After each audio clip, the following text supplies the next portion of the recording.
Let's cross back down to Canberra now and catch up with Queensland LNP Senator Amanda Stoker. Thanks for joining us again, Amanda. A pleasure. Now, I want to talk to you about Drew Pavlou and his multi-million-dollar case against Queensland University in just a moment. But I have to ask you first up about your local state branch of the LNP and talk that they're out to get Ms Frecklington, the opposition leader, just months out from an election. Is this madness? Look, it's hard to know what's motivating things, but I do trust my state colleagues to be focused on the things that matter to Queenslanders, and that means getting them the best possible prospects of getting Queenslanders back to work, getting them back to their jobs, getting the borders open, clearing the state's enormous debt and providing reasons for people to invest in Queensland. Nobody wants to hear us talk about ourselves, so whatever they're going through, they should go through it quickly and stay focused on what really matters. Yeah, but let's have a look at what Ms Frecklington had to say today. I will not be bullied by the backroom boys of the LNP. Now, it is disappointing that there are a few blokes sitting in the back room who want things to go back to the way they were. Well, unlike the Premier, who is beholden to the union movement, I will not be bullied by outside forces. There she is, the Queensland Opposition leader.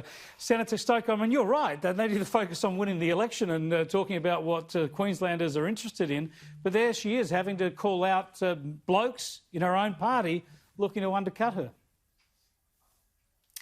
Yeah, look, you and I might look at that slightly differently to one another. And I look at that and go, a strong leader, as she is, should not be blaming bullying, should not be playing the gender card, should just be getting on with it, because that's what Queenslanders expect you to do in the face of the ups and downs of the difficult job that is politics.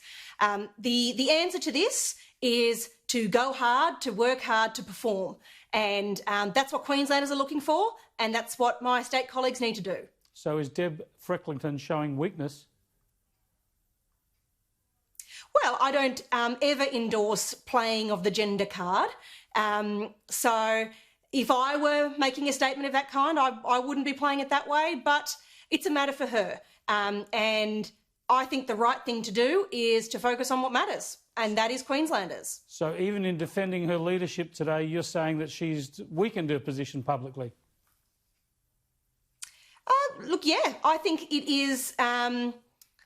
I think it is a weak thing to do to try and pretend that this is something about gender or something about bullying. She is a strong leader in her own right, and she doesn't need to play this card. And I don't think it does women anywhere any favours when someone who is should be at the top of their game, who is at the top of their game, uses these kinds of excuses when the going gets tough. The right thing to do when the going gets tough is to knuckle down and go harder. So here she is facing leadership speculation, leadership ructions, and now today, by you saying that, it's going to create more of a storm in Queensland, more uncertainty around her leadership, just 4 or 5 months out from an election. I don't think that's right, in the sense that I don't have a say in the matter. It's up to my Queensland colleagues, all of whom are working really hard. I've got no say in the matter. It's up to them. Do you back her in? Do you back Ms Frecklington in to lead the party to the election? I back all my state colleagues in. They're doing a great job. Do you back her in, though? Do you think that she is the person who should lead the state party to the election? It's not a matter for me to decide. But you don't want to confirm that you believe she's the one who should lead the party to the election? I think she has done a good job, and I think she will continue to do a good job. And I think that Queenslanders expect nothing less. And do they expect her to lead the party to the election in October? They expect us not to talk about ourselves. They expect us to get on with it.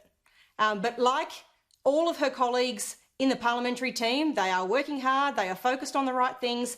I can't speak for what they're talking about today. I'm not there, I don't know. What I can say is... You could pledge your support for Ms Frecklington to lead the party to the election in October. Hey, I've told you I support her and I support the whole team.